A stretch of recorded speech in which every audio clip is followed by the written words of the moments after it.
Case number 10. Let's look for the identity which is equivalent to the sum of secant squared raw and cosecant squared raw.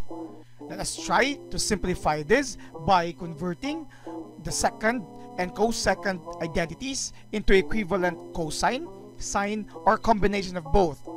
And then let's see later if we could actually combine them into another identity and have a simpler form. Let's start with our secant squared raw. We know that a secant of any angle, let's say raw in this case, is actually the reciprocal of cosine.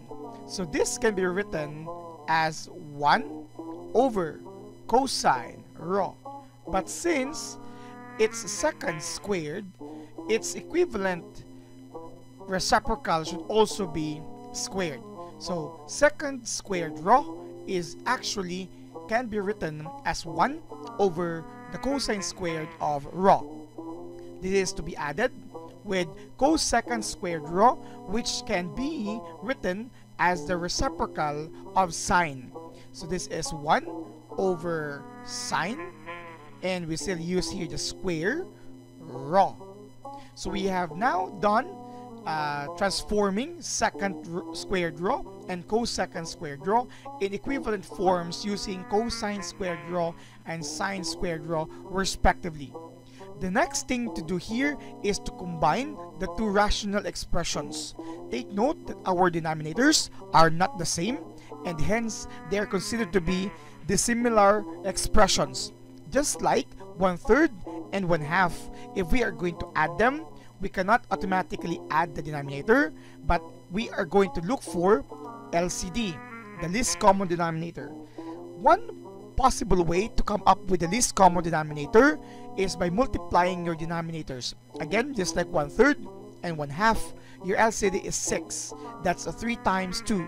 So similar here, let's just simply multiply cosine squared raw and sine squared raw to come up with our LCD.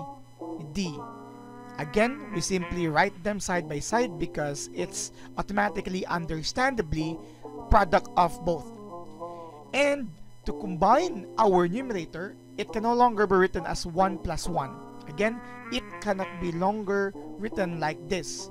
We need to come up with equivalent fractions or equivalent rational expressions by doing this. Let's divide our LCD by this denominator, and the remaining factor will be multiplied to 1. Just like here, cosine squared raw and sine squared raw to be divided with cosine squared raw is simply sine squared raw because we could cancel this. That sine squared raw will be multiplied to 1, and hence your first numerator is sine squared raw. If you're going to examine just for this term alone, you could actually cancel this out, this one here and here, and you'll just return to your first rational expression, 1 over cosine squared raw. That means your process is correct. This to be added by the same process here, cosine squared raw times sine squared raw to be divided with sine squared raw. So you will be having this because this will be cancelled out. Cosine squared raw multiplied to 1. So you have cosine squared raw. Let's continue here, but let me move it a little bit higher here. If you have your sine squared raw plus cosine squared raw, or even in any angle, let's say theta, alpha, or even variables x and y, if you have sine squared of that angle plus cosine squared of that angle, or again, addition is commutative, you can just have them cosine squared plus sine squared. But if you have this expression, the square of sine plus the square of cosine, that is actually equivalent to another identity that is equal to 1. This would mean that the entire numerator is just equal to 1, and your denominator is just the same, cosine squared raw times sine squared raw. The next thing here is you can actually separate your denominators. You will have 1 over cosine squared of raw to be multiplied with 1 over sine squared raw. This is just the same because if you're going to multiply this, 1 times 1 is 1, and you will return to your original denominator. The purpose for this is because you can still simplify this further. 1 over cosine squared rho, just like here, is actually secant squared rho. And 1 over sine squared rho is just like this. This is cosecant squared rho.